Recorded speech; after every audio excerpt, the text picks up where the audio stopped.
लहरों से डरकर नौका पार नहीं होती, कोशिश करने वाले की कभी हार नहीं होती। गांव मनसाही प्रखंड कुरेठा गांव की पहली महिला एसडीएम बनी है और स्वतंत्रता सेनानी की पोती बन गई अब एसडीएम। क्या कहना चाहती हैं आप? जी, बहुत बहुत खुशी मिल रही है और आप लोग आए इसके लिए बहुत बहुत धन्यवाद। जी। अच्छा, ये एसडीएम बन गई और रात में जो रिजल्ट आया पूरा तहलका मच गया। क्या रहा है आपका परिवार का माहौल? आपके पापा मम्मी अगर जान गई कि हाँ रिजल्ट आ गया, अब हमारी बेटी बन गई एसडीएम, क्या कहिएगा इसके बारे में? बहुत खुश है, मम्मी पापा सब बहुत खुश है, मेरे चाचा चाची मामा मम्मी सब आए हुए, पूरा परिवार जन आया हुआ है और कई जो नहीं आ पाए वो लगातार फोन के द्वारा शुभकामनाएं दे रहा है। सभी का आशीर्वाद भी रहा है और फाइनली रिजल्ट होने के बाद सब बहुत खुश भी है। शुरुआती जब आप पढ़ाई करती होंगी, जहाँ आप विद्यालय में पढ़ी हैं, हमें तो नहीं जानता हूँ, आप बताएंगी आपकी शुरुआती शिक्षा कहाँ से हुई है? जी, मेरा 10th मानवी पाठशाला कटिहार से ही हुआ है और 12th भी मेरा और ग्रेजुएशन बीडीएस कॉलेज कटिहार से हुआ है। ग्रेजुएशन सब्जेक्ट मेरा केमिस्ट्री था और बीएड मैंने women's training college Patna university से किया है और उसी के बाद मैंने सिविल सर्विस की तैयारी स्टार्ट की और 66वीं मैंने दिया था, इंटरव्यू तक पहुंची थी जिसमें फाइनल सिलेक्शन नहीं हो पाया मेरा और फिर 67वीं फिर मेरा फाइनल। अच्छा, लोगों का सपना होता है जब कोई पढ़ाई करते हैं, चाहे स्टूडेंट छात्र हैं या छात्रा रहे, उनका सपना होता है कहीं ना कहीं वो मुकाम पे पहुंचे। क्या आपका क्या सपना था? जो सपना था क्या वो पूरा हुआ या अभी भी बाकी है? यही सपना था और इसी सपने के लिए मैंने जी जान लगा दिया और मैं पूरा करके रही। आप पूरा सपना की हैं। अच्छा, ये एसडीएम बनने के लिए आप हमारे दर्शकों को आप बताइए, आपका वीडियो पूरा देश देख रहा है, ठीक है? आप बताइए कि कितना घंटा पढ़ाई करना चाहिए और आप कितना घंटा पढ़ाई करती थी, बताइए इसके बारे में। जी, घंटा तो मैं नहीं गिनती थी, बस मैं सुबह उठ के एक निर्धारित कर लेती थी कि इतना सारा सिलेबस, इतने सब्जेक्ट्स मुझे आज कंप्लीट करना है। उसमें चाहे जितने घंटे लग जाए, कभी-कभी 5 घंटे में भी हो जाता था, कभी-कभी 10 घंटे भी लग जाते थे। तो घंटे नहीं, बस उस टारगेट को मुझे पूरा करना होता था। तो अचीव करने के बाद ही मुझे अच्छे से नींद आती थी। अच्छा, क्या कोचिंग भी आप जैसे बड़े-बड़े संस्थान हैं, पटना में संस्थान है, कोई कहते हैं दिल्ली जाना पड़ेगा पढ़ने के लिए, कहीं-कहीं बाहर जाना पड़ेगा। क्या आप बाहर में रह के पढ़ाई की हैं? इसके बारे में थोड़ा फोकस कीजिए। नहीं, नहीं, सिविल सर्विस का तैयारी स्पेशली मैं घर पे ही रह के की थी। उसके पहले मैं पटना में रहती थी, लेकिन इसके लिए तैयारी मैं घर पे रही, मुझे घर पे ही वैसा माहौल मिला और कोई बड़े कोचिंग इंस्टीट्यूट में मैं जाके नहीं पढ़ी हूँ। मैंने यूट्यूब से अपना बेस बनाया, जो भी वहीं से देखा मैंने वीडियोज़, उसके बाद मटेरियल इधर-उधर से जुगाड़ ही कह सकते हो, वो सब मैंने किया। फिर क्योंकि कटिहार में मटेरियल सही से मिलता नहीं, हाँ, मैंने टेस्ट सीरीज़ वगैरह लिया था और फिर मेरे दोस्तों का भी सहयोग रहा। ग्रुप स्टडी हम लोग करते थे, 2, 4, 5 लोगों का ग्रुप था। हम लोग एक-दूसरे को बहुत सहयोग करते थे, जैसे मेंस में हम लोग लिखते थे, एक-दूसरे का कॉपी चेक करते थे, मार्किंग देते थे, अगर कुछ गलतियाँ हैं तो वो भी देखते थे। उसके बाद इंटरव्यू में भी 1-2 लोगों का सहयोग मिला, फिर डिस्कशन करते थे, एक-दूसरे से पूछते थे क्वेश्चन। तो ये काफ़ी हेल्पफुल रहा मेरे लिए। सबसे बड़ी बात कह दी, बिना कोचिंग के और अति पिछड़ा समाज की बेटी बन गई है एसडीएम। आप कह सकते हैं, देख सकते हैं गांव में जिस तरह से बेटी के बारे में, चलो भाई बेटी हुआ है तो शादी उदी करा देते हैं और बेटी के पीछे लोग पढ़ाई का जो है जोर नहीं डालते हैं। लेकिन आप मेरा वीडियो देखिए, अगर आप इसके तरह अगर आप बनना चाहते हैं बनिए, अगर पढ़िएगा तो बन जाइएगा एसडीएम। इस पे क्या कहना चाहते हैं? जी, बिल्कुल मैं भी बन गई जब तो कोई और भी बन सकती है, बन सकता भी है। तो ये नहीं है कि लड़कियाँ नहीं कर सकती, लड़का-लड़की का वैसा कुछ रह नहीं गया। आप अगर मार्केटिंग में भी देखिएगा तो साइकिल लेके लड़कियाँ बहुत सारी दिख जाएगी, स्कूटी से दिख जाएगी और होप कि आगे कार भी चलाएगी।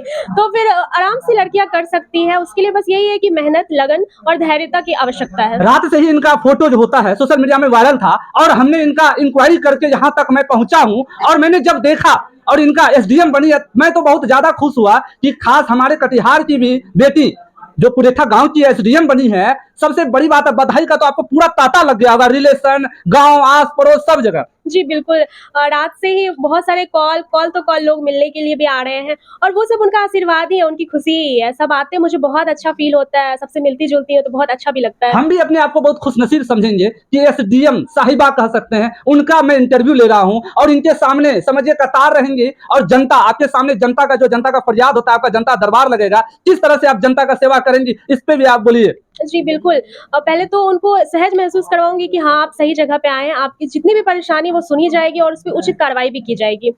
आपका परिवार स्वतंत्रता सेनानी रह चुका है, जैसा आप बता रही हैं, लगातार आप कह रही हैं स्वतंत्रता दादा से प्रभावित हैं। क्या अपने दादाजी के बारे में क्या कहना चाहिएगा, बताइए? बिल्कुल, हमेशा से उनका आशीर्वाद रहा है, बचपन से ही मैं स्वतंत्रता की कहानियाँ सुन-सुन के ही बड़ी हुई हूँ। तो वो चीज़ जो है मुझे बाद में जाके जब मैं हिस्ट्री पढ़ी, तो मैं रिलेट कर पाई। दादाजी जो कहानियों के रूप में बताते थे, बाद में वो किताबों में मुझे पढ़ने को मिला। तो ऐसा लगा कि हाँ, मैं तो पहले भी ये सब सुनी हूँ, तो याद करने में मुझे कोई परेशानी नहीं, ऐसा लग रहा था कि वो समझा हुआ चीज़ है। और दादाजी हमेशा से आशीर्वाद दे के गए हैं, वो अभी तो नहीं है, लेकिन कहीं न कहीं वो देख रहे हैं और आशीर्वाद ही दे रहे हैं। जिनका रिजल्ट नहीं हो पाया किसी कारणवश, जो पढ़ रहे हैं और अपनी पढ़ाई एकदम कर रहे हैं, अच्छे ढंग से कर रहे हैं, उसका असफल हो गए हैं कहीं ना कहीं, तो क्या कहना चाहिएगा आप उसके बारे में? वो बहुत कम नंबर से चुके हैं, बहुत कम नंबर से। वो कोई फेल नहीं है, बस उनका इस बार नहीं हुआ, अगले बार उनका होगा, क्योंकि मेरा भी 66वीं में मेरा नहीं हुआ था फाइनल सिलेक्शन। तो फिर मैंने आगे किया और आगे मैं बढ़ी। तो कोई फेल नहीं होता है, बस आप उससे सीखिए और आगे बढ़ते रहिए। अब जब आप जहाँ भी आपका ज्वाइन होगा, पहले तो ट्रेनिंग होगा, उसके बाद आपका बोर्ड लगेगा, एसडीएम, ठीक है, पद पे। इस पे आपको क्या लगता है, क्या कैसा महसूस करते हैं? बन तो गई हैं एसडीएम। जी, बहुत अच्छा महसूस होगा, जो भी मेरा सपना था वो पूरा हुआ। और अगर एसडीएम, तो सिर्फ बोर्ड नहीं, लोगों का भरोसा भी होना चाहिए उस एसडीएम पद पर। जी।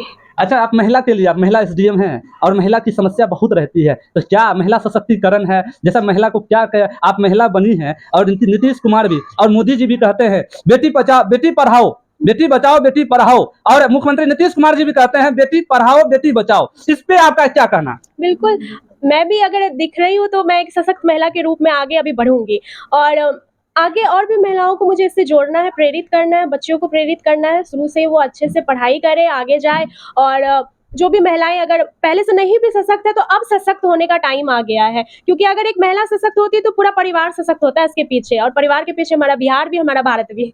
बहुत बहुत आपका धन्यवाद, और आपको बहुत बहुत हमारा चैनल बधाई देता है। साथ साथ मैं भी बधाई आपको दे रहा हूं, और बहुत अच्छा लगता है, आपका इंटरव्यू लिया हूं और अपने आप को बहुत खुशनसीब भी मैं समझता हूं। और आपका बहुत बहुत धन्यवाद। धन्य है आपके माता पिता, और आपको पढ़ा लिखा के एसडीएम बना दिए, और बहुत बहुत आपका बधाई हमारा चैनल और मैं भी देता हूँ। आपको भी बहुत बहुत धन्यवाद।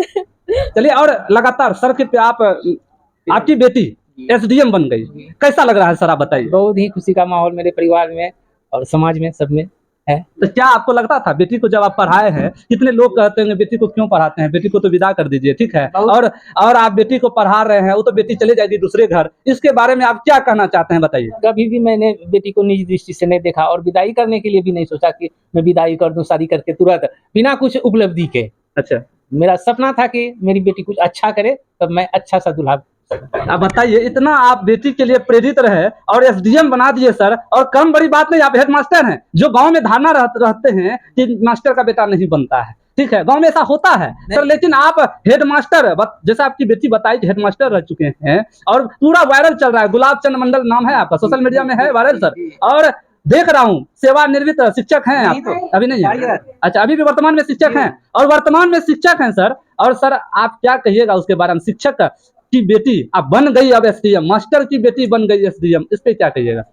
मेहनत करने वाले के लिए कोई दिक्कत की बात नहीं है, वो अपने मुकाम पर पहुंच सकता है।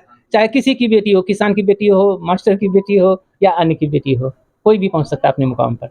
लगातार मेहनत होनी चाहिए सर, आप और जो मतलब बेटी हैं जिनकी, ठीक है, कहते बेटी बोझ होता है, कभी आपको ऐसा लगा? नहीं, ऐसा तो कभी नहीं रहा। हमको तो खुशी हुई कि मेरी बेटी बहुत भाग्यशाली है, और उसके सभी लक्षण और सभी मेहनत और उसकी कार्यकलाप से मैं बहुत खुश होता था, और उसका परिणाम आज दिख रहा है। बहुत बहुत धन्यवाद सर आपका। लास्ट आपसे आप अपना पूरा परिचय हमारे दर्शकों को दे दीजिए, क्या अपना परिचय है, आप अपना पूरा परिचय दे दीजिए। जी, मेरा नाम रानी कुमारी है। मेरे पिताजी प्रधानाध्यापक है, वो मध्य विद्यालय कुरेठा में, और मेरी मम्मी गृहिणी है रीता कुमारी मंडल, और मेरे दादाजी राम नारायण मंडल, अभी स्मृति शेष हो गए वो। और पैतृक गांव मेरा कुरेठा है, और अभी मैं वर्तमान में कटिहार में रह रही हूँ। बन गई एसडीएम, कैसा आप महसूस कर रहे हैं सर, बताइए। बहुत खुशी है मन में, और भगवान से प्रार्थना करता हूँ कि मेरी भांजी नित्य प्रतिदिन लगातार अपने जीवन में सफलता हासिल करे, यही मेरा आशीर्वाद उनको है। जब पढ़ाई करते थे, आप आते जाते होंगे, कभी बोलते थे भगनी ऐसे पढ़ो, ये बनना है तुमको, क्या इसके बारे में, क्या आप थोड़ा इस पे भी फोकस कीजिए, घरेलू थोड़ा बात है, बताइए सर। मेरा काम ही है कि मैं जब भी आता हूँ, मैं अपने भांजी से मिलता हूँ, और पढ़ने लिखने की प्रेरणा, पढ़ने लिखने की विधि उनको बताता हूँ, क्योंकि मैं भी 2 इंजीनियर का बाप हूँ। 2 इंजीनियर, इनके पुत्र भी इंजीनियर हैं, और इंजीनियर बना दिए अपने बेटे को। सर, आप पूरा शिक्षित, आप लोग का परिवार है, अब तो एसडीएम बना दिए अपने भांजी को। दूसरी बात, इनके जो नाना जी थे, रानी के राम नाना जी, वो रेल में बड़ा बाबू थे, और उस समय में, आज बोलते हैं कि कॉन्वेंट की स्कूल है, लेकिन मेरे पिताजी उस जमाने में इंग्लिश की किताब पढ़ते थे। वाह सर, बिना कोचिंग के पास की है, जैसे बताइए रानी कुमारी एसडीएम बन गई, बिना कोचिंग के एसडीएम बन गई। और लोग कितना कोचिंग में जाते हैं और पढ़ते हैं, तब जाके क्या जिस विद्यार्थी में लगन होगा, वो जो मेहनत से अपना पढ़ेगा और अपने जीवन का एक लक्ष्य बना लेगा, कि मुझे जीवन में अमुक सफलता हासिल करना है और उसमें लगे रहेगा तत्परता से, तो मैं समझता हूँ कि जरूर सफलता उनको हासिल होगी, नहीं होगी ऐसी कोई बात नहीं। सर आपसे अंतिम सवाल होगा, जिस छात्र और छात्राओं का रिजल्ट नहीं हुआ और क्या करेंगे, आपने दोनों बेटे को इंजीनियर बना दिया, आपकी भांजी एसडीएम बन गई, क्या उनके लिए क्या आप मैसेज देना चाहेंगे सर?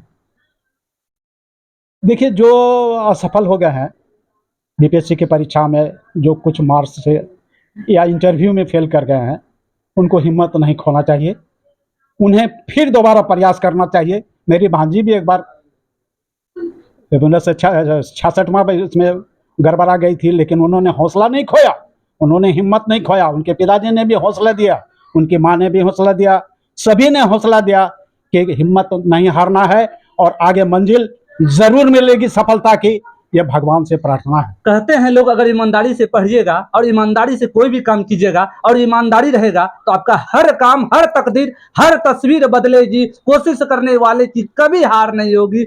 आप बोलिए सर। और सबसे दूसरी बात मैं इनके दादाजी को दूंगा, स्वर्गीय रामनारायण मंडल जी, जो बहुत ही नेक विचार के, शिक्षा के प्रति जागरूकता, शिक्षा के बारे में हमेशा सोचने वाला। जब भी कटिहार आए, मेरे पास, मेरे डेरा पे भी जाते थे, यहाँ भी आते, उनका यही उद्देश्य था कि मेरा पोता अब पढ़ लिख करके एक अच्छा योग्य इंसान बने। ये उनकी हमेशा से ये प्रेरणा रही है और मैं देखता हूँ कि सचमुच उनकी सपना जो है आज साकार हो गई है। ये बहुत खुशी की बात है। सबसे पहले तो आशीर्वाद रामनारायण मंडल जी का है, जो उनके दादाजी हैं। हमको तो लगता है कि मृत्यु उपरांत भी लगता है वो अभी जीवित है, जो अपने दादा हमारे पोती को जो है एसडीएम के रूप में देख रहा है। ये बहुत खुशी की बात। बहुत बहुत धन्यवाद। आज के लिए इतना ही। हमारा वीडियो आप लाइक शेयर सब्सक्राइब जरूर कीजिएगा और बने रहिए हमारे चैनल में।